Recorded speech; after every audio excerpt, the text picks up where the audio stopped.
রচনা শুরু করেছেন তাদেরকেও আজকে এই করে দিতে হবে। অনুষ্ঠানে বিশ্বভারতীর আমরা এখানে এসেছি, নাও পেতে পারেন, যে পরিবেশ এবং তার সঙ্গে যে কবিতা সব একাকার হয়ে গেছে।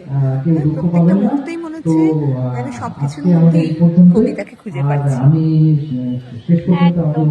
এবং সব থেকে ভালো লাগছে সবার সাথে দেখা হলো। এই যে এই মিলন মেলা, মানে এটা সব সময় পাওয়া যায় না। অসাধারণ অনুভূতি। আমি রবীন্দ্রনাথই বাঁচি, তাই আমার কবিতা